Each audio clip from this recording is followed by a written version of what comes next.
दिल्ली बुराड़ी कथा से अनिरुद्ध आचार्य जी महाराज को सीधा अस्पताल जाना पड़ा। अनिरुद्ध आचार्य जी महाराज हाल ही में दिल्ली के बुराड़ी ग्राउंड में कथा कर रहे थे। कल ही उनकी कथा का आखिरी दिन था और अब उन्हें कथा खत्म करके वृंदावन जाना था। लेकिन अनिरुद्ध आचार्य जी महाराज वृंदावन नहीं जा पाए। वृंदावन जाने से पहले उन्हें अस्पताल जाना पड़ा। चलिए जानते हैं कि आखिर ऐसा क्या हुआ कि महाराज जी को कथा को बीच में छोड़कर अस्पताल क्यों जाना पड़ा। सभी को राधे राधे। अनिरुद्ध आचार्य जी महाराज अपने स्वभाव और मीठी वाणी के लिए दुनिया में प्रसिद्ध हैं। अनिरुद्ध आचार्य जी महाराज कितनी सेवा करते हैं, इस बात से कोई भी अनजान नहीं है। अनिरुद्ध आचार्य जी महाराज लगभग 150 बच्चों को अपने गुरुकुल में फ्री शिक्षा देते हैं और उनका सारा खर्च उठाते हैं। इतना ही नहीं, 24 घंटे 7 दिन महाराज जी की गौरी गोपाल रसोई चलती है, जिसमें रोज लाखों साधु संत और भक्तगण खाना खाते हैं। और इसके बाद भी उनकी सेवाएं खत्म नहीं होती।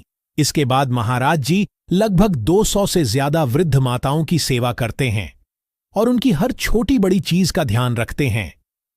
जिन माताओं को उनके बच्चे त्याग देते हैं, उन माताओं को महाराज जी नया जीवन प्रदान करते हैं और उनके मरने तक उनकी सेवा करते हैं। इसके अलावा महाराज जी गौ सेवा, नंदी सेवा, बंदर सेवा और भी न जाने कितनी सेवाएं करते हैं। महाराज जी अपने इसी स्वभाव की वजह से लोगों में इतना प्रसिद्ध हैं।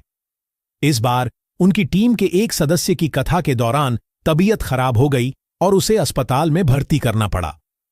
जैसे ही महाराज जी को इस बारे में पता चला, उन्होंने कुछ भी नहीं सोचा और सब कुछ छोड़कर तुरंत अस्पताल पहुंचे।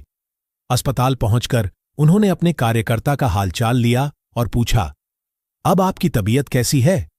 उस व्यक्ति ने कहा, महाराज जी, मेरी तबीयत ठीक है।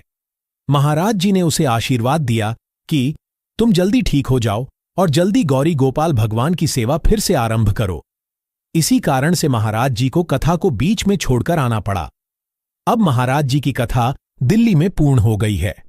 अब महाराज जी कुछ दिन वृंदावन में बिताएंगे और सभी सेवाओं को संचालित करेंगे। राधे राधे।